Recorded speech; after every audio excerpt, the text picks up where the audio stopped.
All right, at this time, I'd like to introduce our presenter, Brian Vega. Good morning, Brian. Good morning, Arlen. Thank you. I would like to welcome everybody. I'm very excited to be facilitating this webinar this morning. I know everybody has a lot going on during the school day, and you're taking some time to sit in this webinar for an hour. I hope you find it meaningful and that you learn some great things. I hope also that you can use this as a time to take care of yourself, maybe relax a little bit, have a cup of coffee, take off your shoes, get comfortable while you learn. My name is Brian Vega. I'm based out of Springfield, Missouri. I've been a high school counselor, middle school counselor. I'm in private practice where I work with LGBT youth and adults. I facilitate groups. I work with them individually. I provide professional development for school systems and social workers concerning this topic. So I'm very excited to share a little bit of information with you today. Our topic is LGBTQ students and staff, what all school personnel need to know, but maybe you're afraid to ask. And just up front, so that everybody kind of knows what they're getting into, LGBTQ stands for lesbian, gay, bisexual, transgender, and queer. And we will have a section of the webinar in a bit here that covers definitions. So if you're not quite sure what a term is as we're going through it, and if I don't cover it the first time, I should when we get to the definition section. Also, as Arlen said, there will be 10 minutes at the end for questions. So feel free to type questions as you have them or save them for the end and type them at that point. We'll save at least 10 minutes. So let's get started. Our objectives for this webinar. Learners will leave understanding statistics about the current environment for LGBT youth and staff, why we need trainings like this. Hopefully you will learn the differences among sexual orientation, gender identity, gender expression, and biological sex. These are concepts that are often misunderstood, sometimes interchanged, or used interchangeably where they shouldn't be, and by having a better understanding of them, we have a better understanding of the people. You will leave understanding the correct terminology needed to respectfully communicate about LGBT individuals, gender identity, sexual orientation, and transgender issues. When one of these issues comes across your desk, it can be difficult to know how to have a conversation about it, how to navigate that just even verbally. So hopefully today you'll gain some tools on how to have a little more confidence when doing that. You'll come away with some simple ways to support LGBT students and staff members. And you will learn how to access resources for support in situations involving LGBT individuals. You cannot be the expert in all of these situations, but you can know the resources to go to and ways to find help and feel comfortable and feel empowered and know that you can effectively navigate these situations.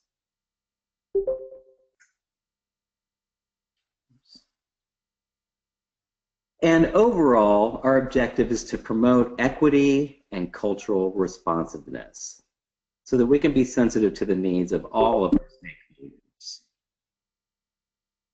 That is usually part of most school improvement plans or district goals.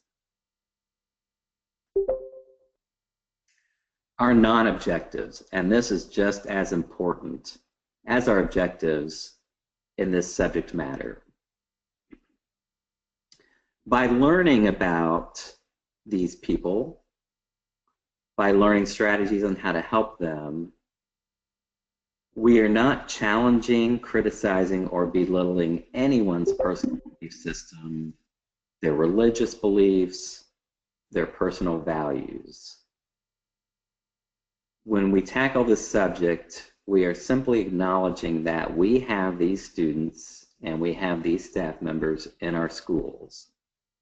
The students particularly are at risk for lots of different reasons. So we are required to meet these students' needs and address the needs of students that are at risk. And sometimes people wonder why a school would choose to tackle these issues, why reach out and have specific programs for LGBT students or staff members. And at school systems and schools, we rely on best practices and we look to our organizations, our national organizations, for guidance.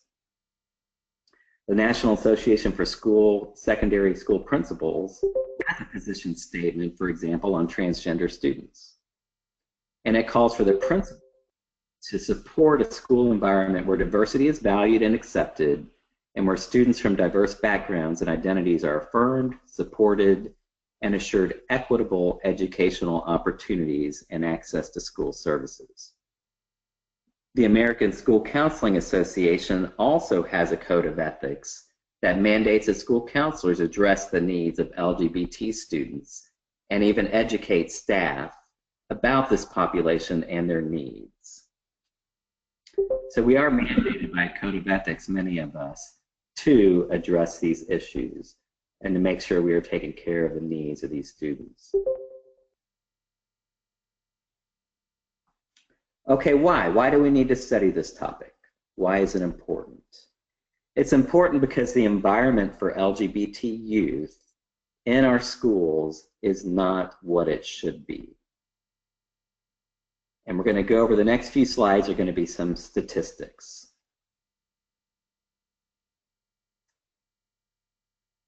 These statistics are based on GLSEN's National School Climate Survey. These particular ones are from the 2015 survey. The 2017 one just concluded, and those results will be available next year. And I'll talk a little bit more about the survey after we look at the statistics. So the next couple slides are going to be statistics comparing gender and heteronormative students to LGBT students. Now, heteronormative basically means straight, heterosexual. Gender normative means cisgendered. Now, the word cisgendered might be new to some of you. Cisgendered is the opposite of transgender. If you are cisgender, your gender identity and your biological sex are the same. Most people are cisgendered. And most people are heterosexual. And if you notice in the title here, these statistics are going to be for LGBT students, lesbian, gay, and bisexual students. The statistics for trans students are quite a bit more bleak, and I'm going to have a separate section here where we talk about those. So compared to straight and cisgendered students, lesbian, gay, and bisexual students are more likely to be bullied or harassed based on their sexual orientation, which we know is not a surprise, but 67% of them. 59% of them bullied or harassed based on their gender expression. And we'll talk more about that in a bit. Gender expression is how they dress, how they appear, how they wear their hair, if they use makeup or not. 39% of them are bullied or harassed based on their gender, compared to 17% of straight cisgendered students. And 68% of them are bullied or harassed based on their appearance or their body size. Compared to gender and heteronormative students, LGBT students are more likely to experience sexual harassment at school. 43% of them have rumors or lies spread about them, 67% compared to 52%, and to be cyberbullied, 40% compared to 32%. So these statistics are significant. There are significant differences, and that's why we must address them. And one more page of statistics. Compared to gender and heteronormative students, again, straight, cisgendered students, LGBT students are more than twice as likely to have missed school in the past month because they felt unsafe or uncomfortable. And that's 36% of our students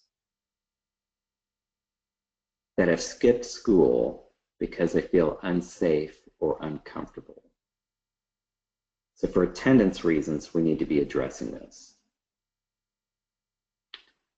2% of them, 2.7% of them, are more likely to report that they do not plan to complete high school. So if we're looking at things like high school persistence to graduation, we need to be addressing this population.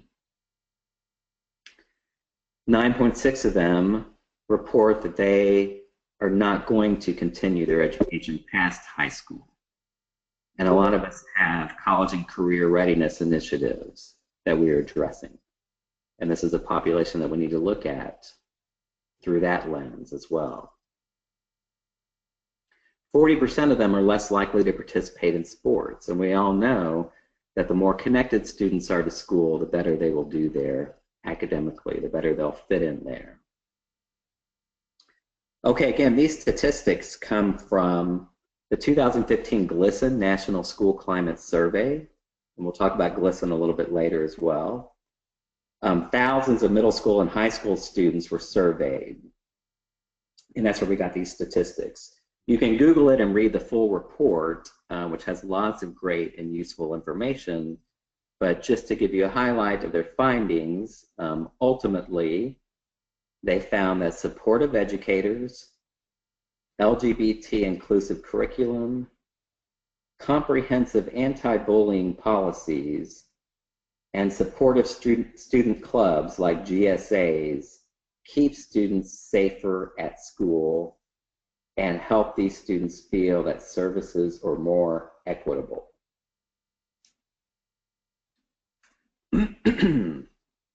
Now, the environment for trans youth, as I said before, we need to look at it separately. It's much bleaker, unfortunately, than the environment for our LGBT students.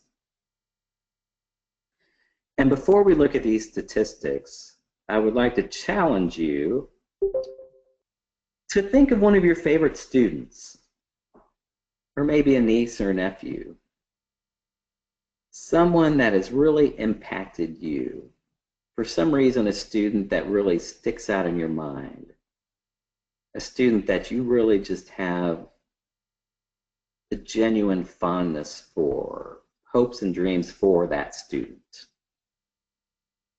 a student that you care about, a student that makes you reflect and think, yeah, this is why I'm in education. Think about that student as we go through these statistics. I'm not asking you to think about this student as being transgender, but I would like for you to think about, what if these statistics applied to that student that I care about? So we've got a few slides on these statistics.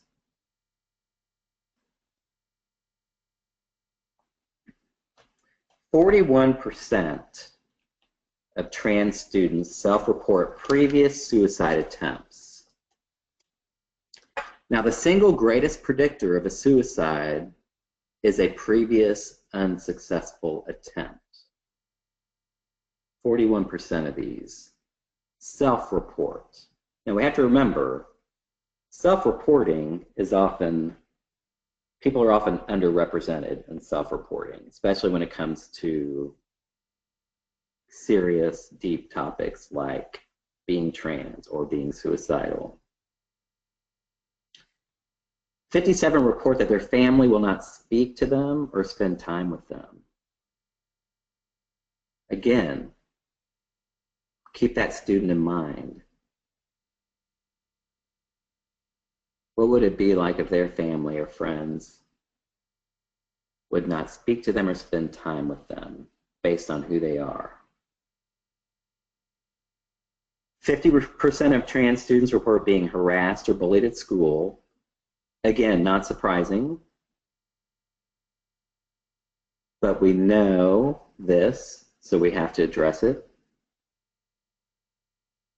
This doesn't necessarily pertain to schools, but just to help understand the environment, 60% of them report that a healthcare professional has refused to treat them. What kind of message would that give your young person, your student that you're thinking of, if they went to a doctor to be treated for something and they were told that they would not work with them or could not work with them?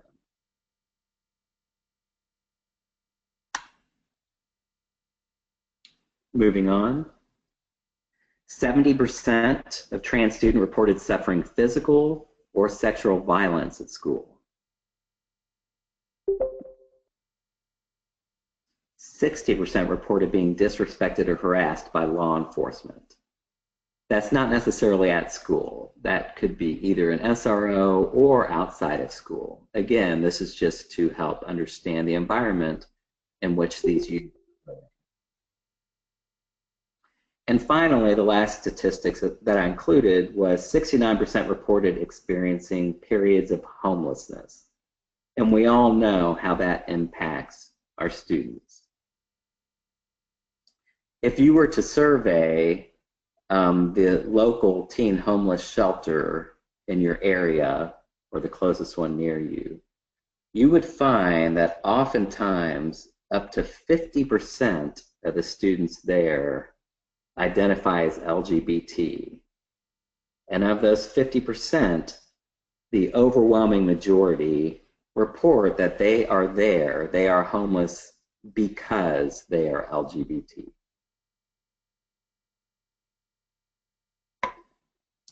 So knowing that about these students may inspire us to connect them with the McKinney-Vento services that might be available in our districts for homeless students. Knowing that about trans students helps us understand that they are more at risk for lots and lots of things for which we need to address and help them.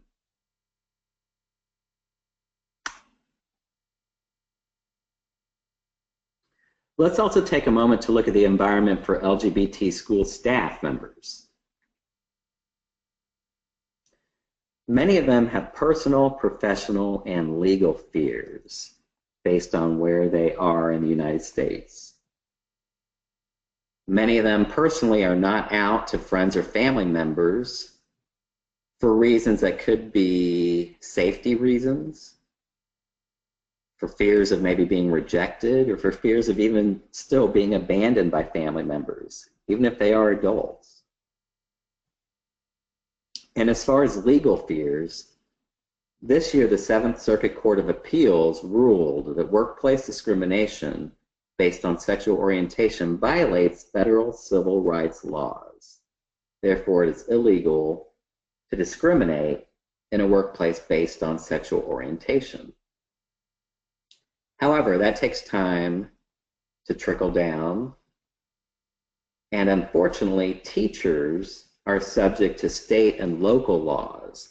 So sometimes those state and local laws are in conflict with federal laws, and it takes time for those to get in sync, sometimes years before things come before a court, and federal and local laws are changed as a result. So the last time I checked, even though the landscape is always changing, in about half the states in the United States, a teacher can be fired just for being gay. Just for being LGBT is grounds, or legal grounds anyway, for them to be fired. There's a good article called Apply to Being a Gay Teacher that The Atlantic published that I have referenced here if you'd like more information about that. The author does a pretty good job describing his fears about coming out at a school.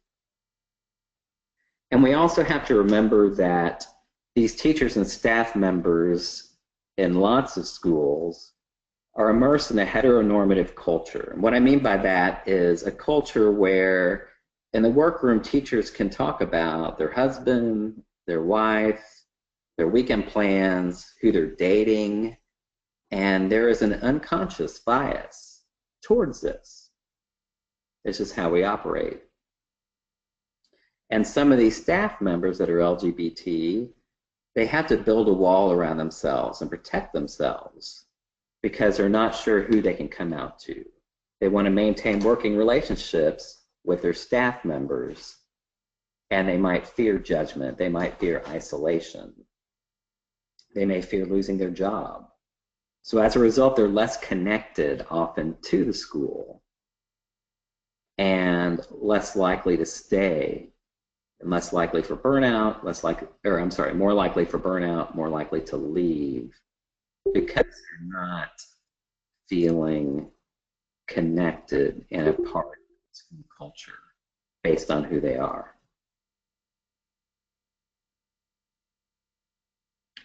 Okay, next we're going to look at 4 concepts that are very important to understand when talking about LGBT individuals.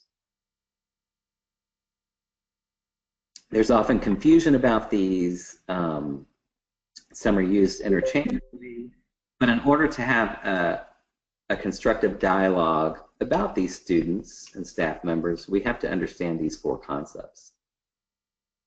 The first one is the easiest to understand, and that's biological sex. People are born with genitals, chromosomes, and hormones. Gonads, external genitalia, and a lot of us assume that these are binary, that you're either male or female. But as we're going to find out, there's less and less binary with human nature and human biology than people suspect. Intersex is a term now that you may be hearing in the news. About 1.7% of human births that we know of, now these are ones that, people that are able to report, people that are able to be in touch with medical professionals, 1.7% of human births are actually intersex, where they may have ambiguous genitals or chromosomes or differing hormones or different gonads, external genitalia. They're not binary. They're not strictly male or female. And if you think about 1.7%, that statistic, that's about as common as people that have red hair. So think about your student population at your school.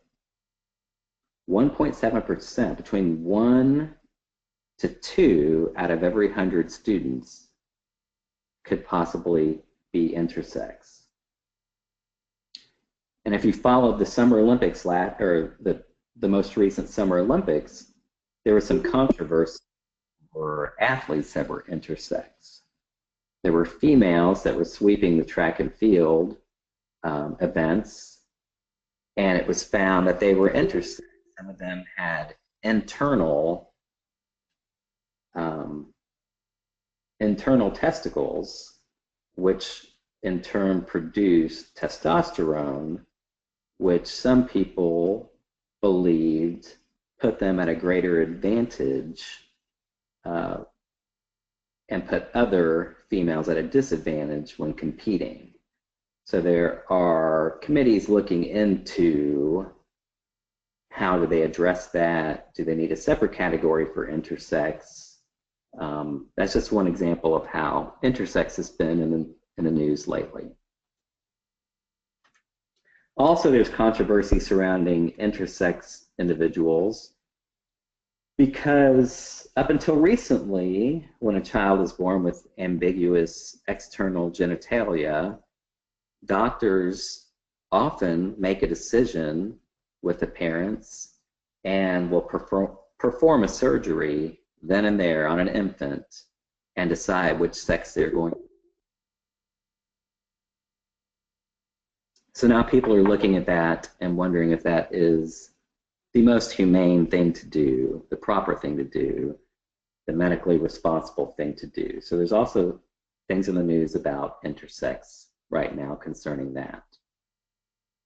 So understanding biological sex is important. Understanding gender identity is important. This is your psychological sense of self. When you close your eyes, how do you feel on the inside? Do you feel like a male? Do you feel like a female? As you walk around in the world, do you feel male or female? We all have this psychological sense of self. If your psychological sense of self corresponds with your biological self, then you are cisgendered. Most of us are cisgendered. If your gender identity, your psychological sense of self, is different than your biological self, you are transgender. And there are people, especially teenagers, that are trying to figure out their identity, that identify as gender fluid. Sometimes they may feel more masculine than feminine. Sometimes they may feel more feminine than masculine. Sometimes they might feel like they're a man on the inside or a boy on the inside. Sometimes they might feel like they're a girl on the inside. So they identify as gender fluid.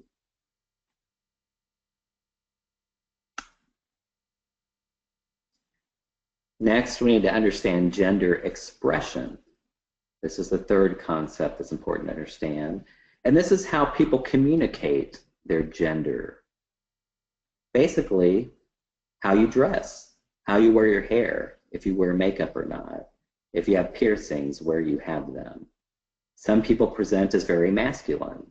In America, that might look like short hair, muscular, jeans, maybe a tank top, maybe chunky shoes and a chain on your wallet.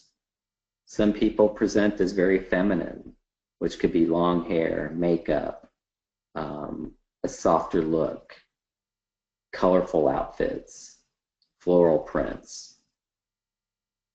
And then some students, some people, but some students, are androgynous. They might wear jeans and a hoodie all the time. So you can't quite tell their gender based on how they express themselves. Maybe they have hair that covers up their eyes, so you can't even tell from their eyes if they're male or female or what their gender could be. So gender expression is how people communicate their gender to the world. And then there's sexual orientation, which we're all familiar with. This is our romantic or erotic response. People are attracted to women sexually or attracted to men sexually. About 90% of the population identifies as heterosexual or straight. But again, this is a non-binary concept. Even though 90% might be on either pole, there are people that fall in the middle that are bisexual, that could be attracted to both. Maybe one more than the other, but nevertheless attracted to both. And there is a very small percentage of the population that does identify as asexual. Okay, so understanding these four concepts is important to have a conversation with and to understand more about LGBT individuals. And one last important thing to know about these four concepts is that one person can fit anywhere on each of these scales. Just because they are in one place on one scale does not mean you can predict where they will be on the next scale. So there's four scales, so that means there are all different types of configurations that a person can be. For example, let's say someone is born a biological female with female genitals, chromosomes, and hormones. Excuse me. Biologically, we have a female student. Her gender identity, however, may be as a man. Maybe this student is transgender. on the inside feels like a man. Since they were 5 years old, they liked boy toys. They liked wearing shorts and jeans. They didn't like playing with dolls. They liked playing with boys. They felt a connection to boys. They felt like a boy on the inside. And there is research, by the way, which shows that there is a time lapse between the development of the brain when it decides what gender a person is going to be, and the genitalia and external organs when those start developing that determine what gender a person is going to be. There is a time lapse in there, and scientists believe that due to this time lapse, the two do not develop together in sync. This could help explain why people are transgender. So back to the student. Biological female, they identify as a male, so they're transgender. Let's say they express themselves in a very androgynous manner. Hair covering their eyes, hoodies, jeans. Can't really tell much about what gender they are based on what they wear. Let's say a lot of black clothing or gray clothing. So not even colorful.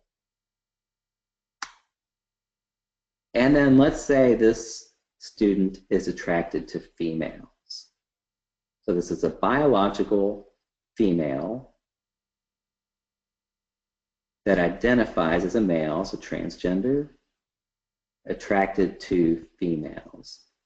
So this would be a transgender straight male.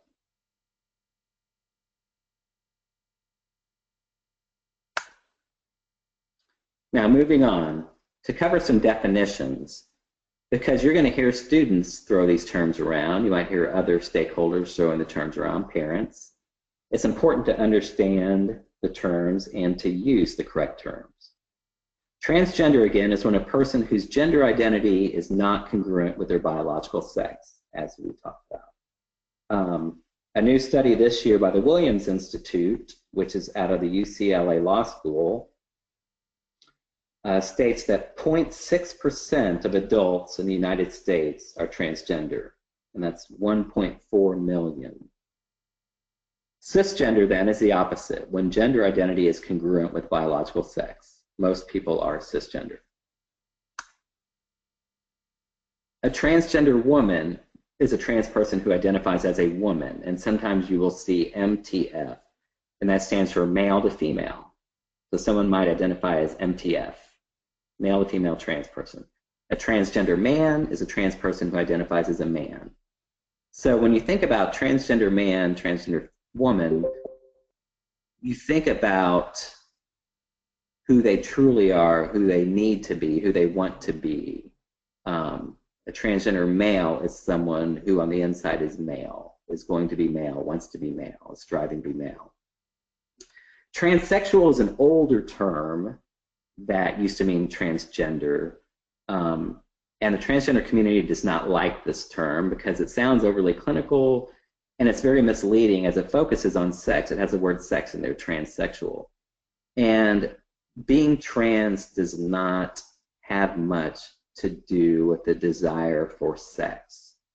I have worked with transgender individuals that are in their 50s and 60s, and some of them could care less about ever having sex again in their life.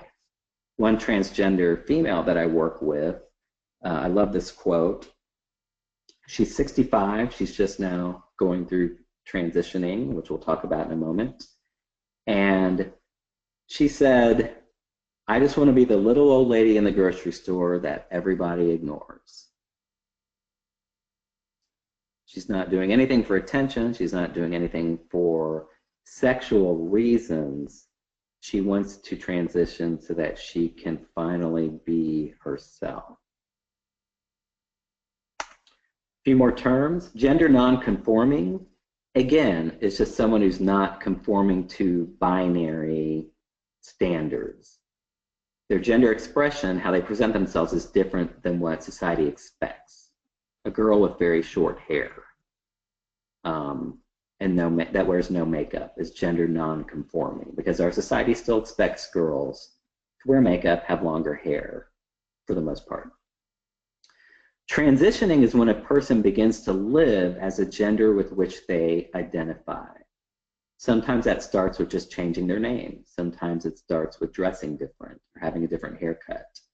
Sometimes it involves medical interventions or legal concerns. So the process of transitioning could take a couple years, it could take a lifetime.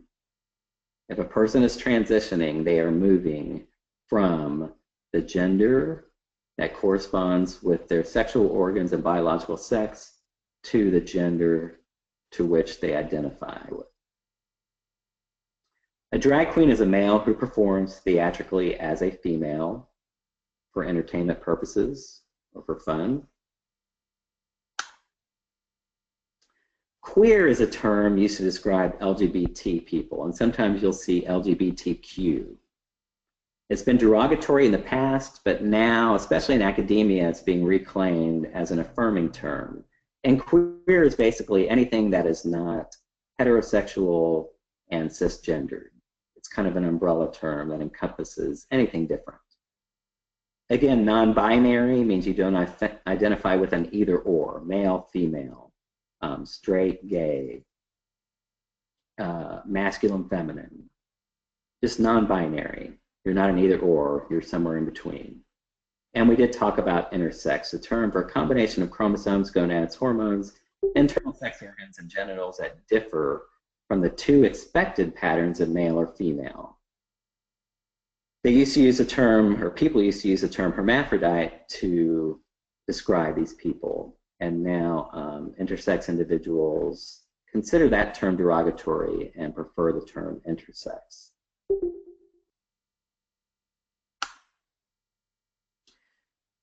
With students, you'll often hear terms like pansexual. Sometimes I'll use words like demisexual. Pansexual is one that a person who experiences sexual, romantic, physical, spiritual attraction for members of all gender identities and expressions. If someone says they're pansexual, that means they are open to having a relationship with, being attracted to anyone, regardless of their biological sex, their gender expression, their gender identity, or sexual orientation. PGP is an abbreviation used for preferred gender pronouns, which is very important with the trans community. If you could take a moment and think about if someone started referring to you with the wrong pronouns, if you're a male and they would refer to you as she and her, if you're female, and you were referred to as he or him, how long would it take before you got used to it? Would you get used to it after a few weeks? Would it always feel wrong, no matter how long you heard it, no matter how long it happened? Pronouns are important for transgender people. Polyamorous is a word, too, that teens like to throw around. It's the practice of having ethically honest and consensual non-monogamous relationships, basically having many partners and being open about it. Okay, ways to offer support. There are things you can do in your school that will make a difference, that will offer support to these teens, these students that are at risk. You can never go wrong by doing this. If this is one tool you can add to your tool belt if you haven't had it before, this can help you in any situation, I believe, in life, with a student, with a staff member, with any stakeholder, with your partner at home, with your children. If someone comes to you with something and you're uncomfortable, it scares you, you're not sure how to respond, or even if you do and you just want to let that person feel validated, you can always say, tell me more about that. It lets them go a little bit deeper. It gives them the message that you are interested. And it lets them share a little bit more about who they are, what they're thinking. When they're done with that, then you reflect what you think they're feeling. It feels like you're It could be confused about this. It feels like you're passionate about this. It feels like you're scared about this. It feels like you're excited about this. You just reflect the feeling that you are getting from them, and it helps them feel understood and known and validated. And then always thank them for sharing. 3 important things you can always do. Other ways to offer support: display symbols of support in offices and in the school. Just having one of these stickers in your office. The one on the left is a human rights campaign, which is a national campaign that fights for LGBT rights. The Glisten Safe Space means that you're a place where anyone can talk about anything regarding their sexual orientation or gender. And then the rainbow flag is just a symbol of gay pride. So without saying a word, just having one of these symbols in your office opens the door for all kinds of conversations, can help somebody feel comfortable. Even if they never say anything about it, a student or staff member might see that sticker and know, oh, okay, they're cool with it. They accept me. They accept my child who's gay. They accept my friend who might be trans. It just shows that you are open and accepting. And it means a lot to LGBT students to see this in classrooms and in offices. It makes them feel validated.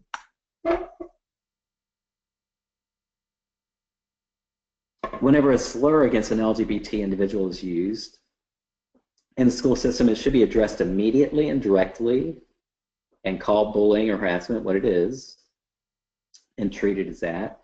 It should be made a teachable moment. I think that we need to take power away from the language by using it. Instead of saying, you know, we're not allowed to harass other students at our school, you can say, we do not say the word faggot here at our school. We do not refer to other students as dykes. You use the language and tell them specifically what is allowed at your school and what is not allowed at your school. Support the targeted student or staff member afterwards, after it's been addressed with. Just check in with them or have the counselor check in with them and see if there's anything else they need. And then hold the offending student accountable through school discipline. Or if a staff member is involved, say a staff member has made a homophobic remark or a transphobic comment, participate in a restorative practice. And there's lots of information out there about restorative justice. And basically that means doing something, getting the student and the staff member together somehow to restore a balance so that they can work together in harmony. One of the biggest things you can do to help LGBT students is to promote LGBT inclusive school organizations. A lot of high schools have GSAs, Gay Straight Alliances. It's just a group that meets sometimes once a week, sometimes once a month, for gay and straight students, just to look at these issues and topics surrounding LGBT individuals, what kind of problems they might be having, what kind of support they need, what kind of celebrations they might want to share. And below I've listed several other types of groups that schools have. The Equity Project, Glisten, the It Gets Better Project, the Trevor Project. And if you look at youthallies.com, you can find a pretty exhaustive list of organizations that your school could possibly have that support LGBT students. Support LGBT and LGBT supportive faculty and staff. You know, go out of your way to let them know they are accepted, that you appreciate them for who they are. Comment on it. Comment on the fact that you know that they're gay and you think it's good that students have gay role models in the school. Be familiar with and use LGBT inclusive language with students, parents, and staff. When you ask a student a question, are you dating any girls? It can give that student a message that, oh, this person thinks that I should date girls. This person would not be okay with me dating a boy. When you ask a student something like your mom and dad at home, they may have 2 moms. They may live with grandpa or grandma. They may live with an aunt or uncle or a foster mom. I like to use the term your big person at home. The younger kids think it's fun. The older kids like it. like it as well. But who's your big person at home? And then questions about dating and relationships specifically in high school. Instead of do you have a boyfriend, do you have a girlfriend? That question can be reframed as, are you dating anybody? That leaves it open because students often will misinterpret your question as, do you have a boyfriend? Oh, they think I should be dating a boy. And many times that's not the case as far as the intent of the person asking the question. Promote inclusive school policies. Anytime your school board is looking at a policy that might say, for example, same-sex benefits, make sure that you speak up about it, that it's important to you. Provide or facilitate professional development.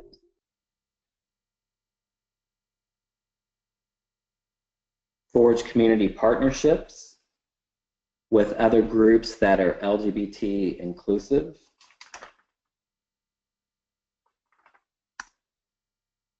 There are lots of LGBT youth centers out there. Finding and knowing where it is and directing families and students to those centers are helpful. LGBT inclusive youth organizations, other organizations that are not exclusively LGBT, but they are inclusive. Again, Youth Allies has an exhaustive list of these as well, such as Advocates for Youth, This Way Foundation, People for the American Way, lots of others out there. One big topic that I wanted to make sure we covered today is trans students and trans bathrooms. This is all over the news. It's scary sometimes for administrators to know what to do with this. First of all, you need to find and see if you have a state policy or district policy. And obviously, you always have to follow that. Sometimes those as simple as just asking for the wishes of the family. Maybe they just want their student to be called by a new name. Maybe they just want their student to be referred to using affirmative pronouns. Maybe the bathrooms are not an issue or the locker rooms are not an issue. It's not an issue until it's an issue. And some schools, as far as options, some schools will have just a safe bathroom for anyone to use, a single stall for anyone. Or sometimes it's the nurse's bathroom, or they let a transgender student use a staff bathroom. But if you look at model district policies, and this one is from, I believe, the National Association for Secondary School Principals, they state that transgender students have the right to use the restroom and locker room consistent with their gender identity.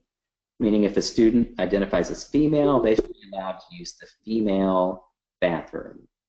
If a student identifies as a male, they should be able to use a male bathroom and locker room. And then that school should provide a safe bathroom or a safe space within those bathrooms with maybe a curtain or a door for any student that feels uncomfortable in that bathroom. That is what model policies are going to suggest. That the student has a right to use the restroom and locker room consistent with their gender identity. And then within those bathrooms, there is a safe space for any student who does not feel comfortable.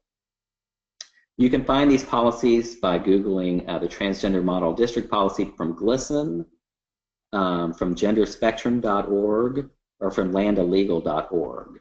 Again, this is guidance, and these are good guides to help you when you're having conversations with people in your district about how you should handle it in your school. Obviously, the district will decide, but these can guide you. Local resources, making sure you know. There's many churches out there now that are accepting. There's gay community centers. know the names of good therapists, and counselors are a great resource for you to go to, and ask them to develop an LGBT resource page on the school website. They probably already know these things, or they could easily find them or have connections. And then national resources, these are some of the big ones that you can access, and they have model district policies. GLSEN alone, GLSEN, has more information than you would ever need on this topic. GLAD is a good one. PFLAG are for parents, families, and friends, lesbians and gays. Lambda Legal has all the legal information you could ever want about LGBT individuals, and the Human Rights Campaign is another great national one. Sorry I'm rushing through this. I just wanted to make sure we have time for our questions.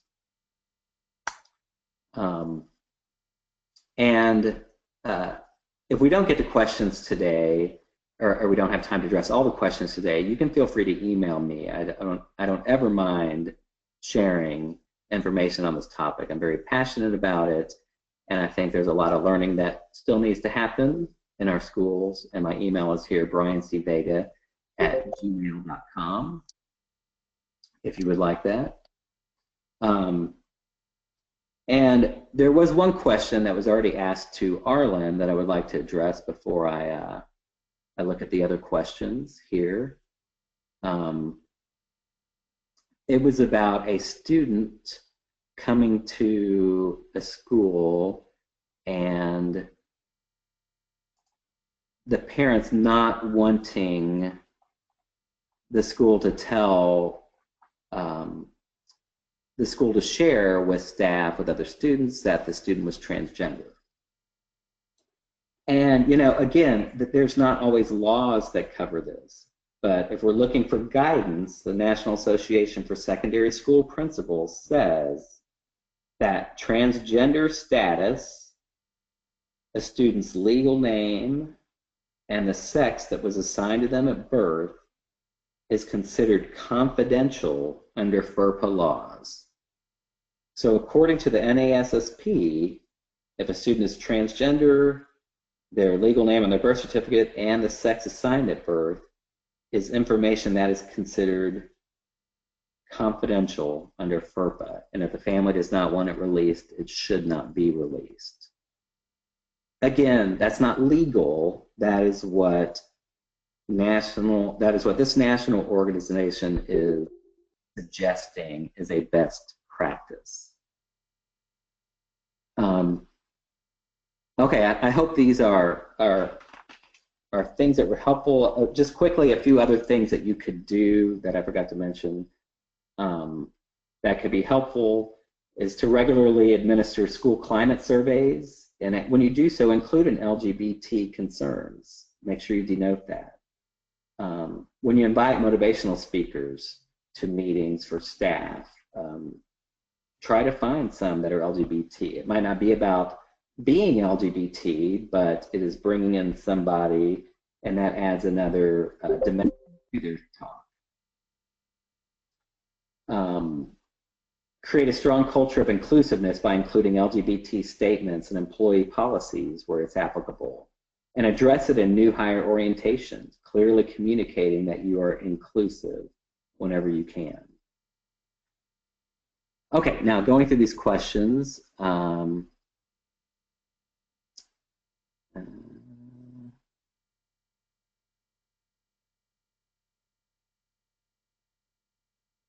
The symbols, you can get them online, a lot of times free. You can contact those organizations, or you can buy them on Amazon. You can get like little bumper stickers, or you can even just print them off onto labels. There are resources. Right. This is Arlen here. I think the question was if anyone does post these symbols, where do they put them around the school? Oh, where do they put them? Oh, I think counselors' offices, assistant principals' offices, even teachers in their classrooms. At the schools I've been at, I've offered them to teachers, and you know, a lot of times a large percentage will just have one somewhere near their desk or near their phone, you know, just somewhere on the wall. An effective club for LGBT students, GSAs, gay straight alliances. You can Google that and get all kinds of information. There's tons of high schools now across the U.S. have a GSA, a gay straight alliance, and it will give you some guidance on how to set that up and policies on the best way to do that. Okay, if a student who identifies as transgender is over 18 years old and wants to use the locker room consistent with their gender identity, but their parents do not agree, what do you recommend? If they are over 18 years old, I would recommend doing what the student requests. However, I would not do that without having the student and parents come in for a conversation, because the parent is still a stakeholder. So, you know, counselors, I think, would be a good person to help facilitate the conversation, help you facilitate that if needed, just to look at what are everyone's needs and what are their wants. Okay, do we always get our wants? No, but we need to get our needs met. You know, for a parent, for the student, what is your need? What is your want? Maybe we can't get all of our wants met, maybe we agree on some needs. Advice there. Did we hear correctly that legal name and sex listed on the birth certificate? Okay, yes. Legal name and sex listed on the birth certificate are confidential according to FERPA. Now that is according to the NASSP, the National Association for Secondary School Principals. Again, that is not, I do not know if that is a law. That is how it is being interpreted by the NASSP, you know, by this national organization. You know, these are national organizations that we look to for guidance, and we base what we do by what they have given us, you know, hoping that those are best practices. And again, you know, all of that will ultimately be decided in courts, but until that happens, we try to find best practices and use those, and that's what, for one example, that's what they are recommending.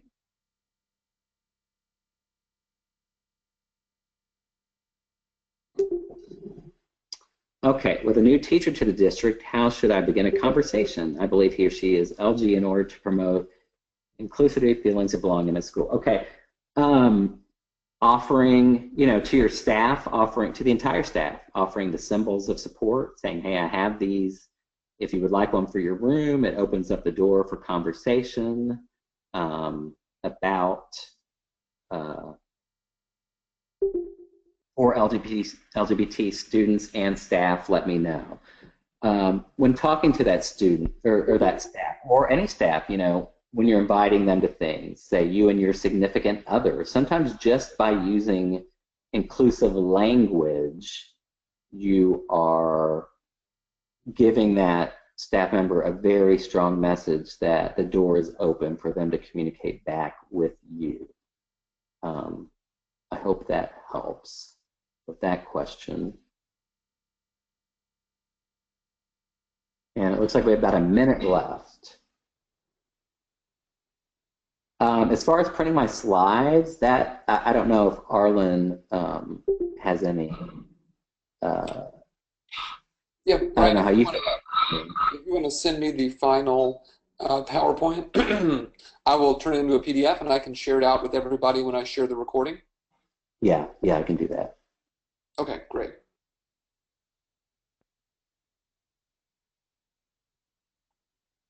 Okay, well, if there aren't any other questions, we can move the webinar to a close. Brian, I want to thank you so much for being our presenter this morning and sharing all this information with us. We really appreciate it. Sure thing. Happy to do it. And as I mentioned at the top, this webinar was recorded, and I will be sending it out along with an evaluation to everybody who was in attendance today, and I'll be sharing with you the PowerPoint slides as well. So thank you all for your attendance and participation. I hope you have a great rest of the school day.